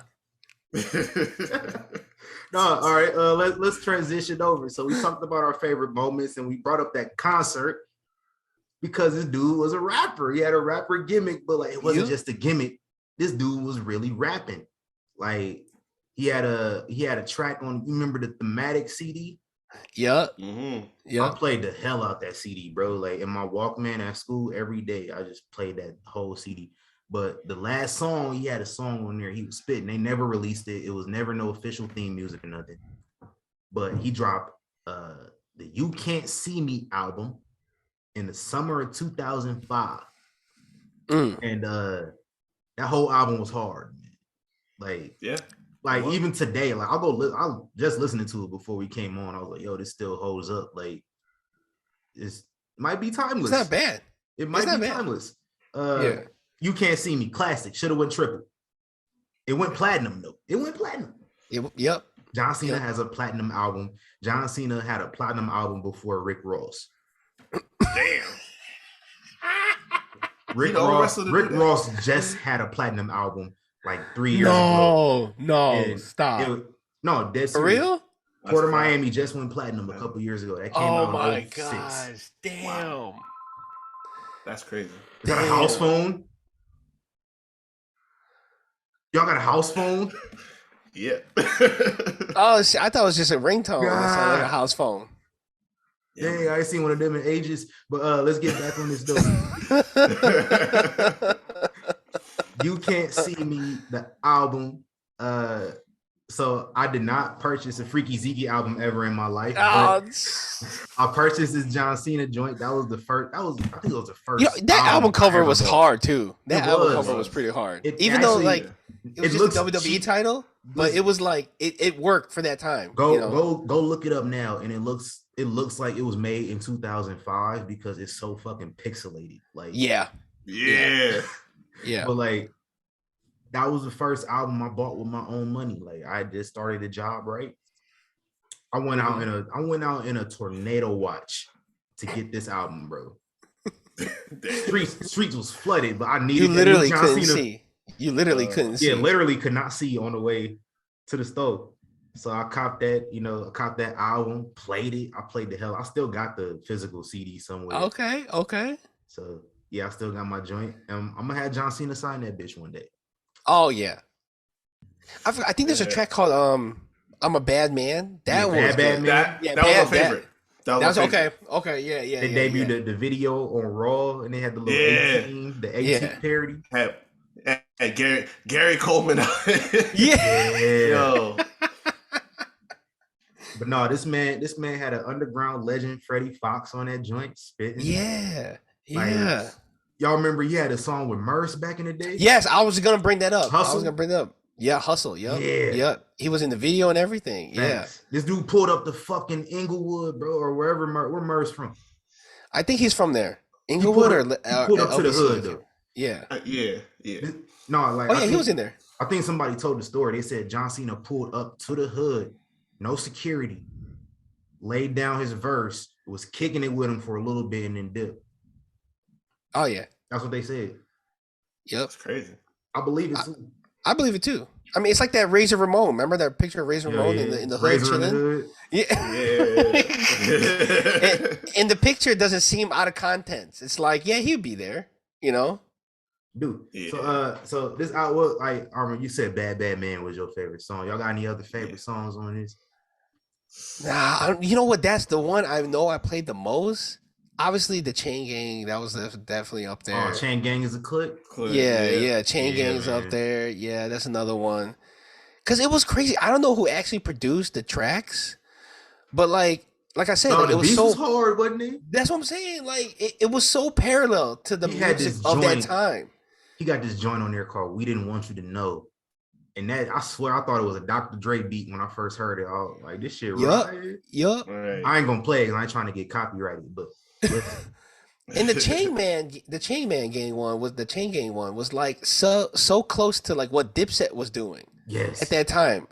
Like it was like I'm telling you, like Dipset, like G Unit, like no, they all Chain Gang is a click sounds like the G Unit record. Right, yeah. Right. His whole gimmick. John Cena was highly influenced by G Unit. That's where he got this from. Oh yeah, the Tony Yayo. Mm-hmm. Of course. Oh nigga, do you? You know what I'm saying? I think he even says that. He said it like a few months ago. Yeah, I think it was like a promotion for Peacemaker. We're gonna talk about Peacemaker moments. Yeah. He said he got that from Tony Yayo. Yeah. We knew that. we knew that. Yeah. We knew that. See, I can't say that, but I was gonna say I know that too. But yeah, you know, I'll ride with y'all. I'll ride with y'all. I remember when that the music video came, when So Seductive came out, the music video, and I seen him walking doing this. I was like, wait a minute now. We colonizing John. That's what we doing. You should have gave Tony Yayo his homage years ago. Right. So am I the only one that remember this? Y'all remember on the Beg for Mercy G Unit CD? One of the last songs, it was that diss towards Ja Rule and Herb Gotti, I Smell Pussy. Oh my. Yeah. Am I the only one that remember on LimeWire? It said John Cena was on the song, so I downloaded it for that reason. What? No, I heard that. I remember the LimeWire used to do shit like that. I remember they used to do shit like that. So like it said, it didn't even call it I Smell Pussy. It called it like Cupcakes or something like that. It was like 50 Cent, Lloyd Banks, Tony Yayo, John Cena, Cupcakes. Mm-hmm. And I was just like, oh shit, John Cena got a song with 50 Cent. Yo. I downloaded it and I was very upset he wasn't on the song, bro. I know LimeWire used to do that shit like that, but I never heard that one. That's crazy. I'm gonna have to ask Twitter if they remember that, because I vividly remembered it that LimeWire said John Cena was on that song, and I was upset that I did not hear John Cena on the song. Damn. Well, this is a throwback because I heard that song. You know, the song "I Smell Pussy" that you talking about. I Smell Pussy that you. Yeah, so I thought, not thinking about the song, I thought, no man, maybe Full Force is on here. Do y'all remember Full Force? Because that's the line. Remember, that's the line. Hold on, that's I got the you. line. What's up? I got you.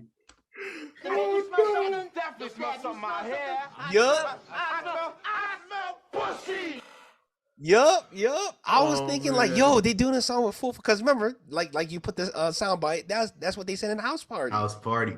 Yeah. I was watching House Party a few weeks back too. That is a great movie. Oh, listen, that was, man. When we get off air, that was like the blueprint for me for everything. Hell yeah. Speaking of movies, John Cena is also an actor. Oh, he acts more than he wrestles at this point.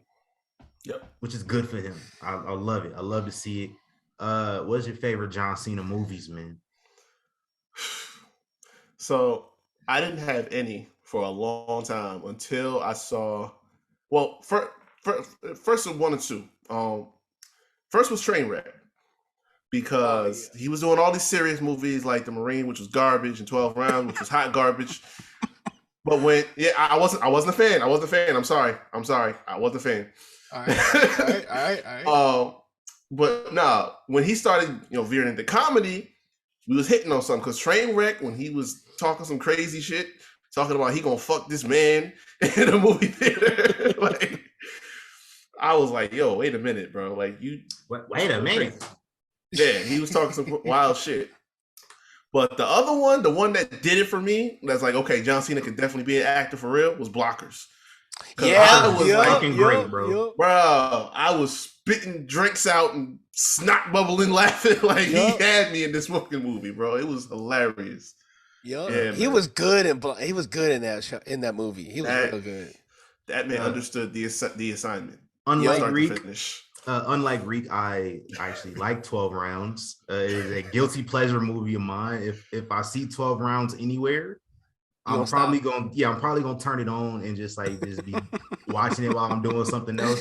Because like, can you imagine that happen to you for real? Like, you a cop and you arrest somebody, and then that motherfucker break out of jail and just has this jigsaw ass game. Yeah. Like, that's a good ass concept. I think they should remake 12 Rounds, honestly. Well, I mean, 12 Rounds to an extent was a remake in itself. It was like a remake of Speed. Yeah. Because like they had the same people almost do Speed, did this movie, right? But okay, so like anyway, 12 Rounds, like, yeah, I slightly like it, right? And there's a funny moment. There's a huge get your ass moment in there.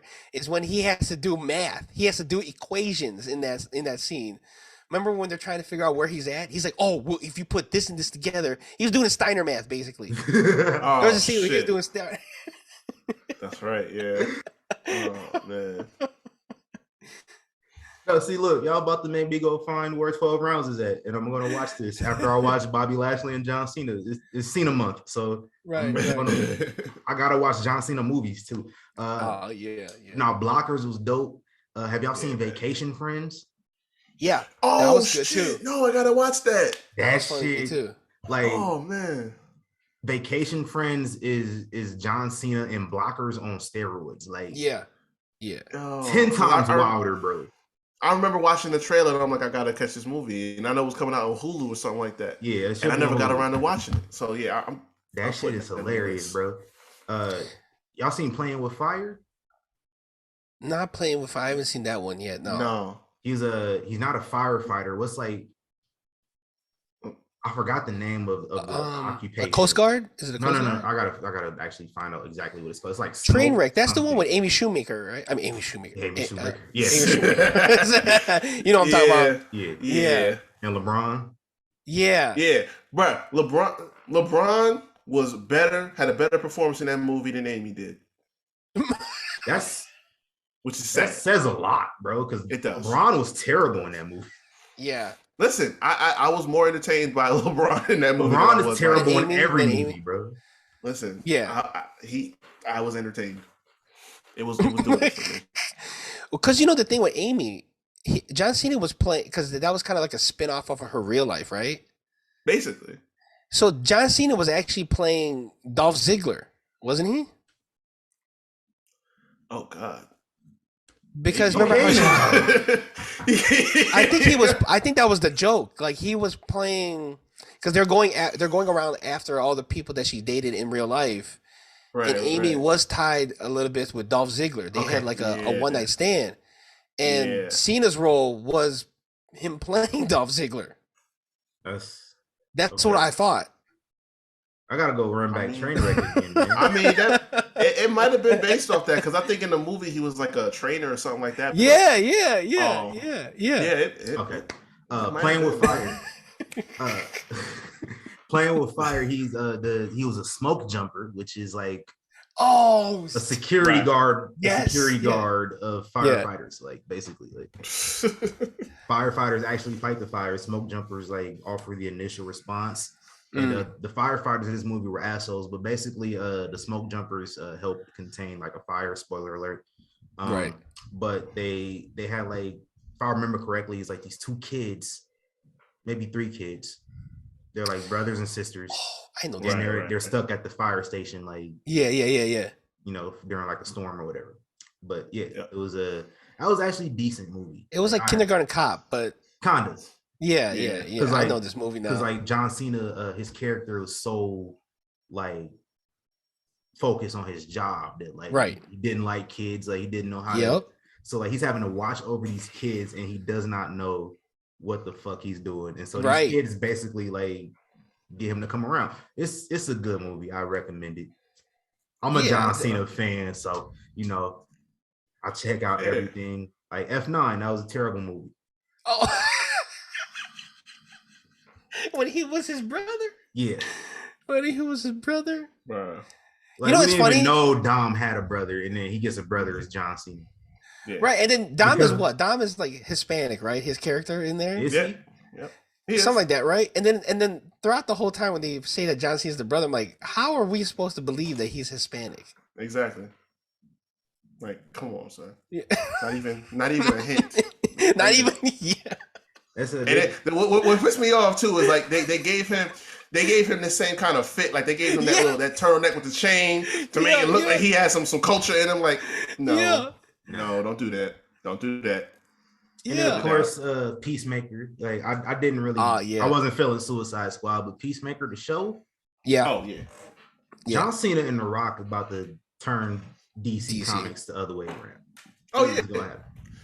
I like Suicide Squad because of John Cena. Because John Cena, I like the Margot Robbie as Harley Quinn. Yeah. And Viola Davis kills it every time. Oh yeah. Idris Elba. So. Yeah. Had Idris in it, like it was way better than the one for me than the first one they tried. The first one, okay. Yeah, but no, Viola and Amanda Waller. Like the little bit I did see was better than the original Suicide Squad. So I'll say that much. Yeah, but like when I saw like John Cena's character, I'm like, we got to get more of this. And these motherfuckers came out with Peacemaker, and Peacemaker is just like. I never stopped. Like every time, as soon as the new episode came, I was on that shit because it's solid, man. It's definitely solid. Big shout I haven't watched it yet. I need to watch it. Yeah, go check that out, man. Oh yeah. But big shout out to the arguable GOAT. He might be my GOAT, man. Like this was back during the time where brothers wasn't wearing like wrestling shirts at school. And then one day I was just like, man, I don't care what y'all think. I'm wearing this John Cena shirt today.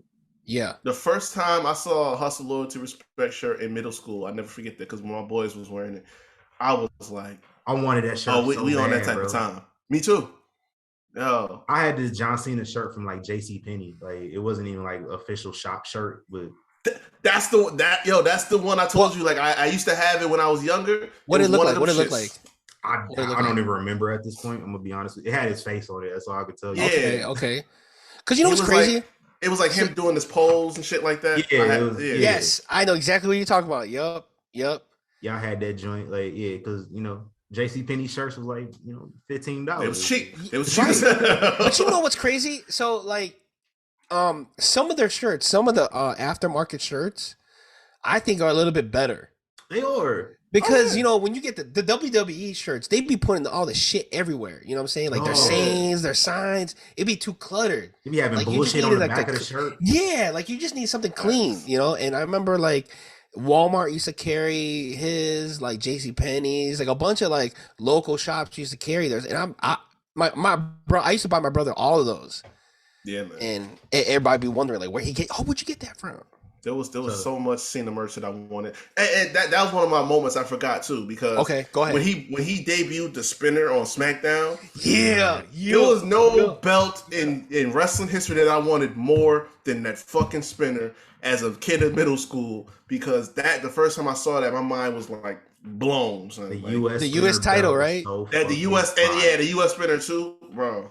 Oh man, I remember when we all used to watch TRL back in the day, right? Yeah. Hell yeah. I forgot who had it. I don't know if it was Bow Wow or somebody, but he came out with a new chain and they had a video of him showing his new chain and he showed how it spins. Mm-hmm. I kid you not, 2 weeks later, here comes Cena with that same thing. Yeah, the chain gang, and then he had the spinner belt. Yeah. Yo. I don't know why, but in terms of like the spinner belt, like the US title hits harder than the WWE for me. I don't know, maybe because like the WWE one is too cluttered. It's too cluttered. Yeah. And I don't care what nobody say. Both of them belts is fire. They are. It's John Cena, man. He our GOAT. So 20 years. I think we reached a conclusion here because I'm out of topics. But 20 years, man.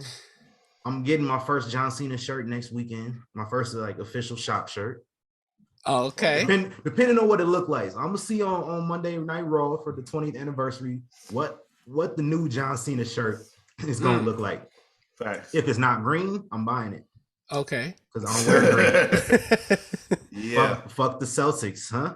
I know you from Boston, bro, but like, listen, son, the Lakers won a championship and you came out with a Laker colored shirt. So like, yeah. I'm saying there's multiple pictures of you wearing Laker jerseys on the internet. Oh yeah. So I know you from Boston, but let's talk about that for a second. Before he had his own merch, remember all the throwback jerseys he was wearing? Yeah, man. Oh man.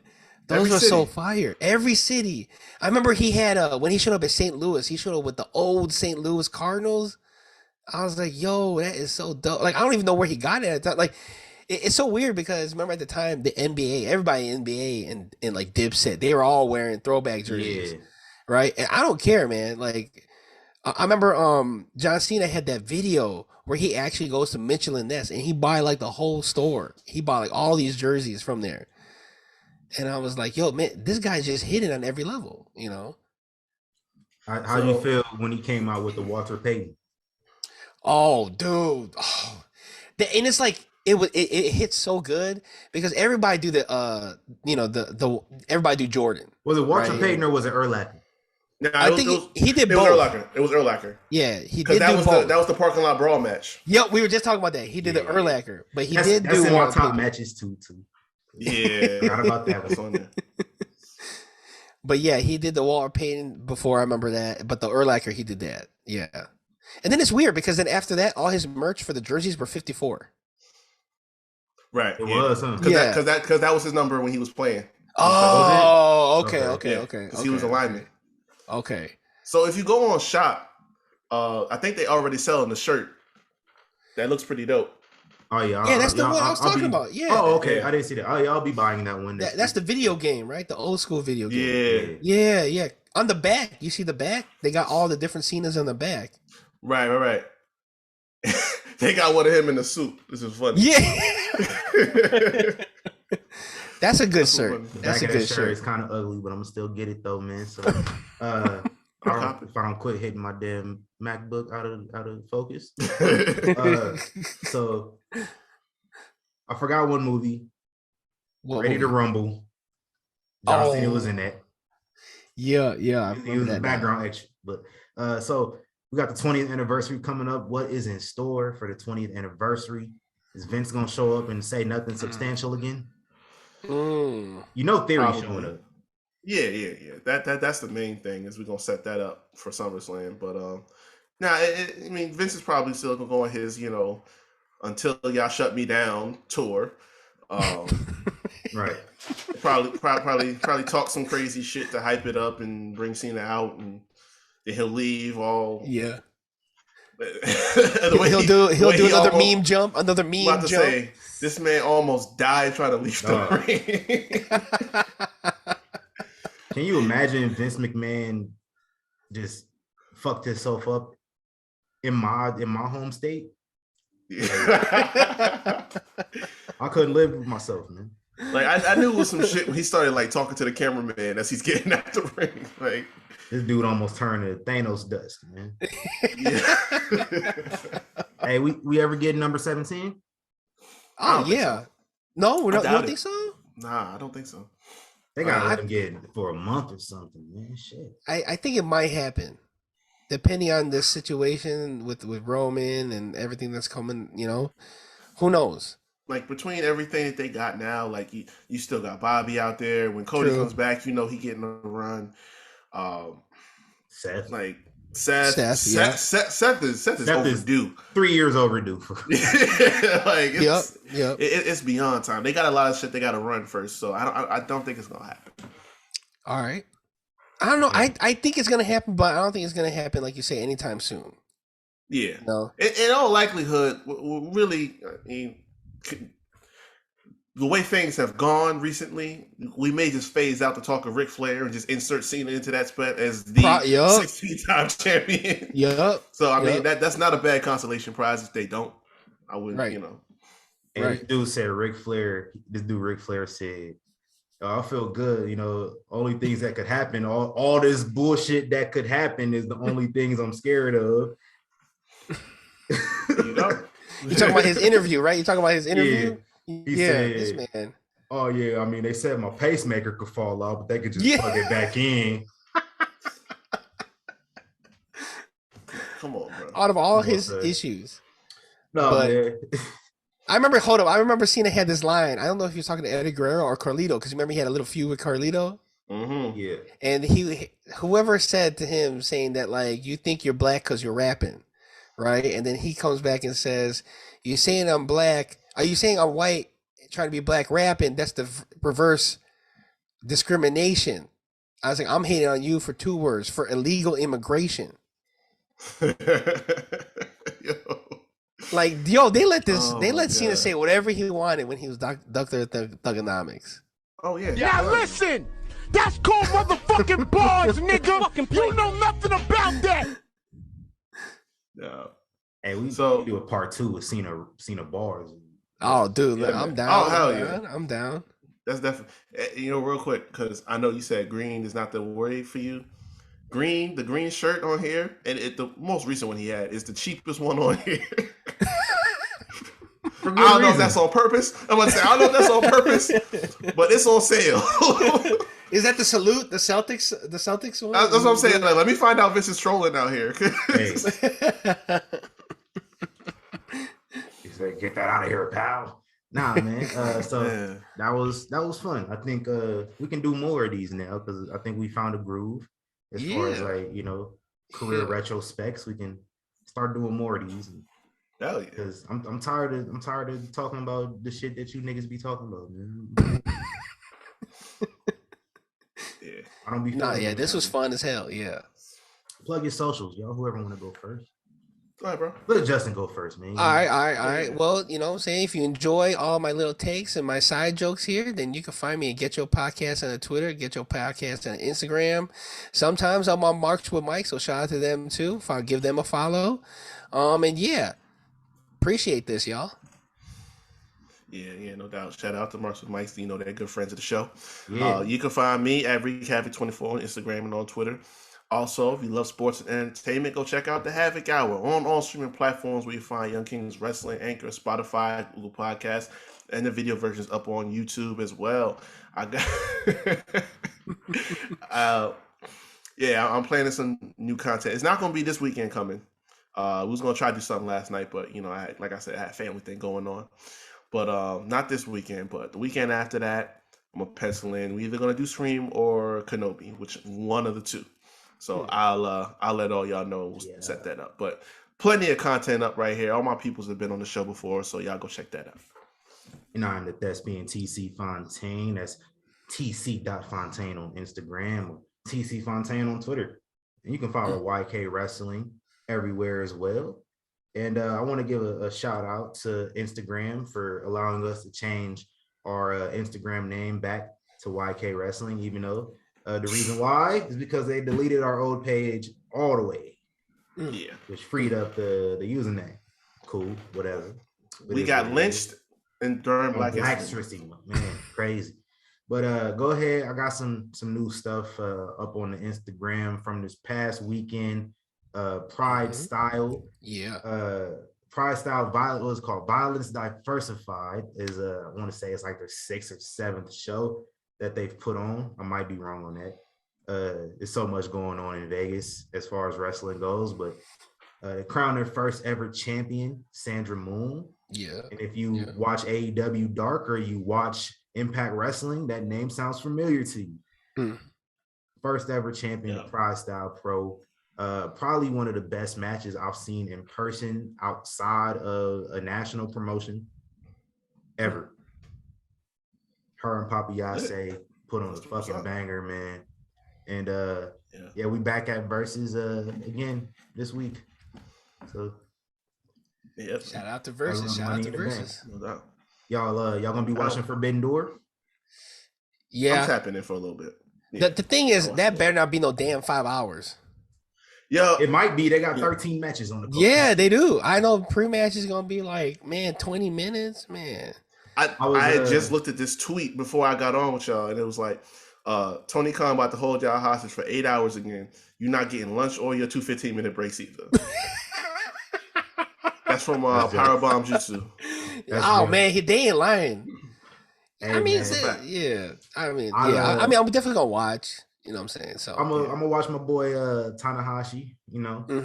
That's my dog, man. I seen Okada. I might check out Okada because of course, got to. You know who Okada? He's he's basically Japanese Roman Reigns. Yup. You wouldn't have known. Yep. You wouldn't have known that because this dude showed up in looking Milwaukee. Like he just bro. This dude showed up like he just got pulled off the street or something. Had a white T-shirt on. Yeah, but no, that's like everybody. They come up with some blank ass T-shirts every time they show up. Like Will Ospreay came out there with that little stupid ass chain on. Yeah, fuck out of here. Hell no. I noticed we see the shit y'all really wear. Don't start capping. Right, for almost exclusively white. That's like Bryan Danielson showed up in a white T-shirt, bro. Like, oh my god. Like, why y'all dress like this, man? But no, I seen a lot of brothers were forbidden from going through this door until like a couple of days ago. They finally booked some black people on the card. Imagine that. And the black people they book on the card are on the pre-show. So yeah, you talking about Swerve and Keith Lee? Swerve and Keith Lee, man. Yeah. Imagine Keith Lee was on the pre-show of Money in the Bank, man. It would be riots. Facts. Yeah, you know what? Actually, to be honest, at first in the beginning, I kind of wanted Keith Lee to be the mystery partner against Sabre Jr.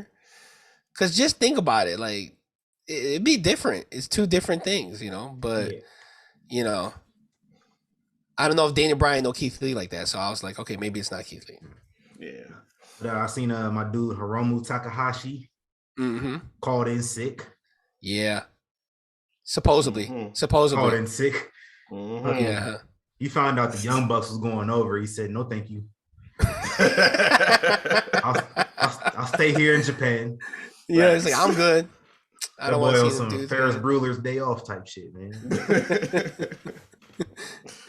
Hell yeah. Yeah, I'll check out a couple of the matches. Yeah. Illegally. Fucking right. Listen, I gotta catch that joint with Miro and Pac and them. Oh yeah, I see Miro's on the card too. Where he been at, man? Where they say he been at? When he just came back, I think. He just he just came back, I think, last week. Okay, so, y'all might get some YouTube views out of me again if my boy back. Yeah, he back. And he kind of like on a little wave. Fire promos too. Okay. Yep. All right. This is Matt Ritter's favorite part of the show. So I don't know how long it's been. But I'm gonna close out with another song, like we do for the last couple weeks. And what you got? The anniversary of Michael Jackson's death was this past weekend, and also was an anniversary of some other things too. We're not gonna talk about that, but if you know, you know. Yeah. But shout out to Michael Jackson, man. I was remembering when I found out he died, I was in a drive-thru at Sonic. It was happy hour. You gotta get them slushies. I have not drank a cherry limeade slush ever since that day. I just think about Michael. My dog, literally, I was on my phone, like waiting for my food. I'm trying to I just got off of work, so I'm about to check Facebook and everything. Yeah. I got a little flip. You remember the flip phones? I had a flip phone. Yeah. The Motorola joint? No, I had an LG. LG. Okay, all right. You had money. Yeah. You had money. No, I didn't have money. But, had a little LG joint, and I'm like, you remember, like they didn't have you couldn't just open Google Chrome back then, No, right? Yeah, you had to wait like 30 to 60 seconds for your internet to load, and don't accidentally shut your phone because everything's gonna so like I'm trying to pull up my internet, and my shit is not loading at all. I'm like, what the fuck going on? I don't got no internet. I finally get it to load, like after like 5 minutes. I'm just seeing literally the home page opens up on my phone. Like the home browser goes to CNN and it's talking like Michael Jackson is dead. I'm like, damn. Michael Jackson shut the internet down for real. Facts. Yeah. Real quick, just throw out your favorite Michael Jackson song. Oh man, I don't think we have enough time. We gotta just throw out one. Man, Remember the Time, Closet. You know what I'm saying? Keep it in the closet. Yeah. Keep it in the closet. That whole Dangerous album. You know what I'm saying? Yeah, because Michael and New Jack Swing together, Teddy Riley, bruh. Yeah, come on. Come on. Boy, culture out here, okay? There you go. Give your favorite Michael Jackson song real quick. Right off the top, Rock My World, because the music video closed the deal for me with him and Chris Tucker. Rock My World, you know you did. Oh, yeah. Chris Tucker was on some shit, boy. Do you remember the interlude to that song? Remember how they were checking out the girl? Beginning? Yeah. That boy Michael Jackson. Michael Jackson was like, "Oh yeah, Chris, you fine, huh?" Yeah. He said, "I bet you I can get that girl. I bet you, I'm gonna get it." Hey, Chris, I'm gonna get it. Mike, you gotta get that girl, Mike. I'm gonna get it.